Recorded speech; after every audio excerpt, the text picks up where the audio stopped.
کیونکہ یہ ان کا فلسفہ اور ان کا عقیدہ تھا کہ اللہ کے ہاتھ بندھے ہوئے ہیں. قدرت نے اعلان کیا کہ ید اللہ مبسوطتان، اس کے دونوں ہاتھ کھلے ہوئے ہیں، ان کے ہاتھ بندھے ہیں.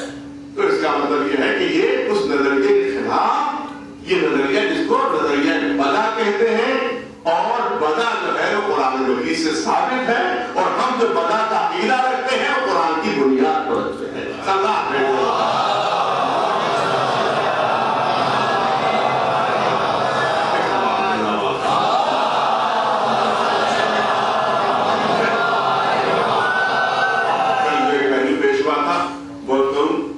بات کہی جاتی ہے حضور صدر کائنات محمد مصطفیٰ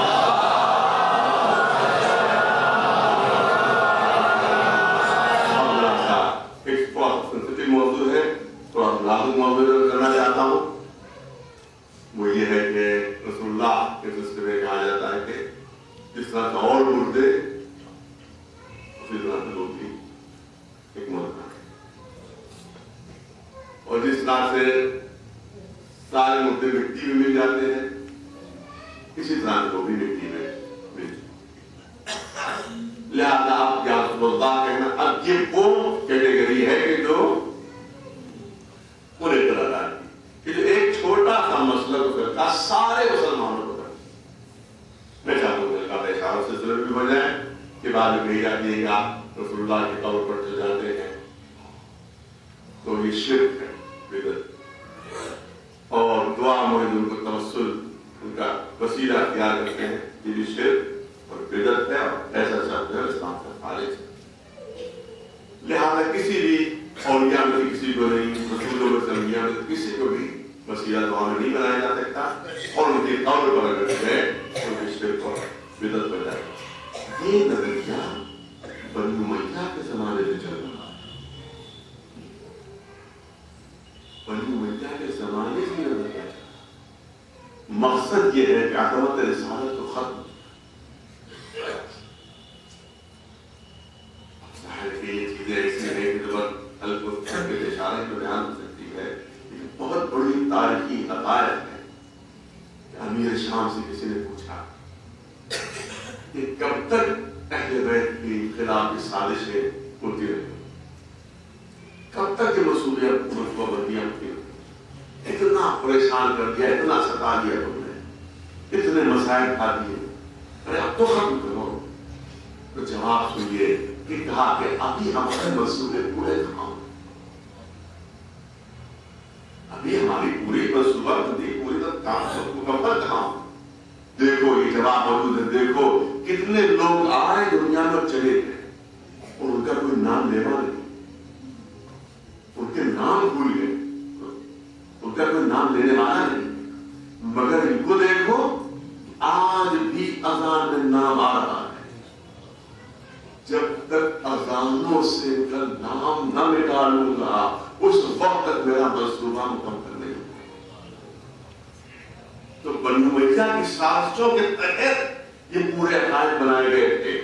اسی لیے عبد الملک ابن مروان کے زمانے کا واقعہ ہے بنو امیہ کا بادشاہ کہ کچھ لوگ قبر رسول کا طواف کر رہے تھے، تو ایک درباری ملا وہاں موجود تھا.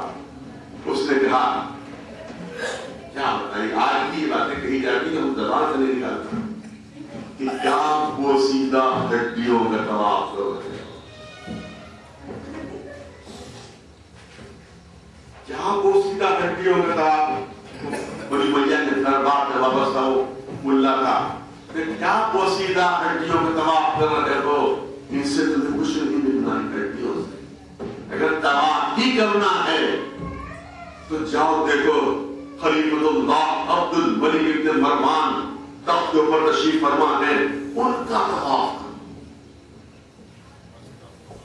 ان کا طواف کرو. اور وہ ان سے افضل ہے،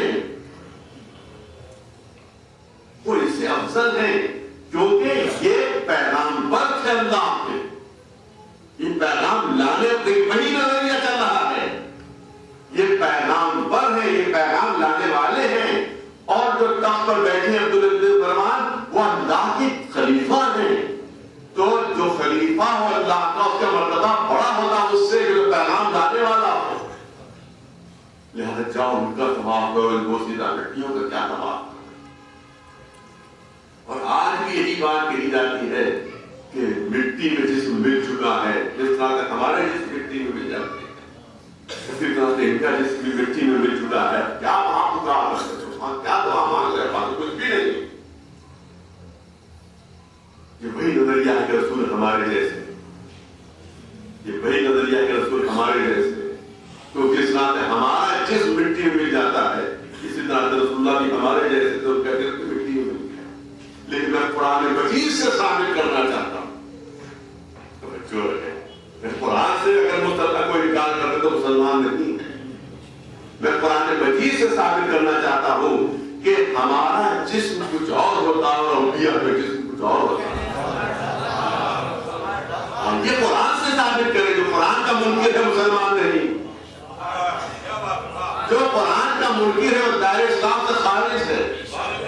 آئیے قرآن مجید سے ثابت کرے۔ میں نے کہا کہ قرآن مجید کو بنیاد بنانا آپ کے سامنے پیش کیا، آج میں چاہتا ہوں کہ قرآن مجید کے ذریعے سے ثابت کیا جائے کہ ہمارے آبا و جوانے کچھ اور ہیں اور نبی کے آبا و جوانے کچھ اور ہوتے ہیں۔ قرآن ثابت کر رہا ہے، کئی مثالیں قرآن مجید میں موجود ہیں۔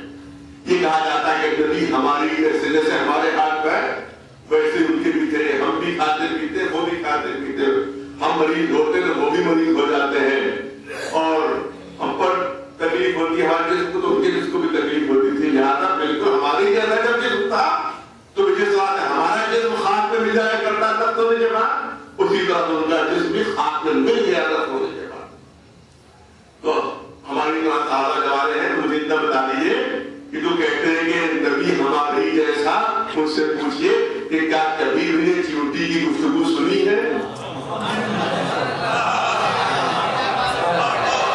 قرآن کی مثال پیش کرنا چاہتا ہوں، جو کہتے ہیں کہ نبی ہمارے ہی جیسے، تو ان سے پوچھئے کہ آپ کا حافظہ تو بڑا اچھا ہے، تو اتنا بتا دیجیے کہ آپ کے کان بھی اتنے تیز ہیں کہ کبھی چیونٹی کی گفتگو آپ نے سنی؟ جناب سلیمان پیغمبر فضا میں اڑ رہے ہیں، ایک علاقے سے گزرے کہ جہاں کچھ چیونٹیاں موجود تھیں، چیونٹیوں کے جو سردار تھا اس نے اعلان کیا جلدی جلدی اپنے اپنے گھروں میں داخل ہو جاؤ، جو کہ سلیمان پیغمبر کا لشکر آ رہا ہے، کہیں تم کچل نہ جاؤ، کہیں تم لوگ ختم نہ کر دیے جاؤ پیروں میں کچل کر۔ جناب سلیمان سینکڑوں فٹ اوپر، یہاں کان لگا لیجیے ان کو نہیں سنائی دے گی، کان لگائیے، جس کو چوٹیاں کہیں پر جمع ہو تو کان لگائیے، کان وہیں پر لگائیے جہاں چوٹیاں موجود ہو۔